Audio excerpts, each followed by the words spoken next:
પૃથ્વી તણો પિંડો કર્યો, રજ લાવતો ક્યાંથી હશે? જગ ચાક ફેરવનાર એ કુંભાર બેઠો ક્યાં હશે? જગ ચોરસે બૂટા ભર્યા, એક ભરી કિનારી છાપશે. બીબા કહો કેટલા હશે, રંગરેજ બેઠો ક્યાં હશે? કેવા બધા બીબા તમે જો, એક સરખા મનુષ્ય છે પૃથ્વી ઉપર, યુનિવર્સલ ઉપર. એમ કે છે કે 7 લોકો, આની પાછળ રિસર્ચ એવું થયું છે, એક વ્યક્તિ જેવા 7 છે, 7 જણા આખા વર્લ્ડમાં. ઘણી વખત આમ સિમિલર જેવો લાગે. આપણે રસ્તામાં જતા હોય કે ઓલાના ભાઈના કાકા ત્યાં ઊભા હતા, સાઈડમાંથી જોયા એટલે આપણે કહીએ ને, આપણે એવો સિમિલર ફેસ લાગે. પણ એ બનાવનાર ક્યાં હશે? છે બધું સામું આપણી સામે. નાના હતો તો આપણને માના ફીડિંગ આપ્યા, મોટા થયા તો ચાવવાનું આપ્યું. આ બધાએ આપણી પહેલા એને બધું મેનેજમેન્ટ કરી રાખ્યું છે કે મારા ભક્તને શું જોતું છે.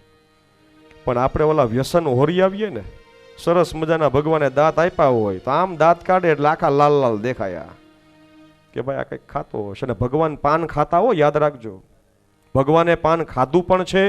ભગવાનને આપણે હવેલીમાં ધરાવીએ છીએ, ચાવીને બીજાને આપ્યું પણ છે. ભાગવતજીમાં લખ્યું છે.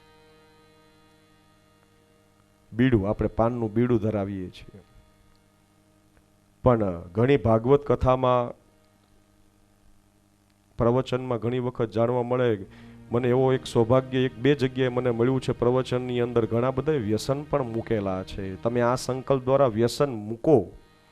હવે તમારી પાસે સારામાં સારું જળ હોય, ગંગાજળ ભર્યું હોય, પણ એની અંદર કંઈક કચરો પડ્યો એટલે થોડુંક દૂષિત થયું. હવે એમાં પાછું નવું કંઈક ભરવું હોય સારું, તો પહેલા એને ખાલી કરવું પડે છે. એટલે કીધું ગતમ પાપમ, ગતમ દુઃખમ, ગતમ દારિદ્રતા મે વચ. ભગવાન આ 3 વસ્તુ લઈ લે છે. ગતમ દુઃખમ, ગતમ દારિદ્રતા મે વચ. પછી શું આપે? આગતા સુખ સંપત્તિ પુણ્યો હમ તવ દર્શનમ. કે હે નાથ, અમને સુખ સંપત્તિ આપજે, પણ લાસ્ટમાં શું કીધું? પુણ્ય પણ આપજે.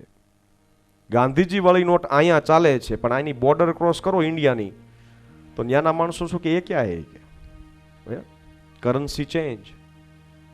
એમ ઓલી જે કરન્સી છે એ આખી બહુ ડિફરન્ટ છે.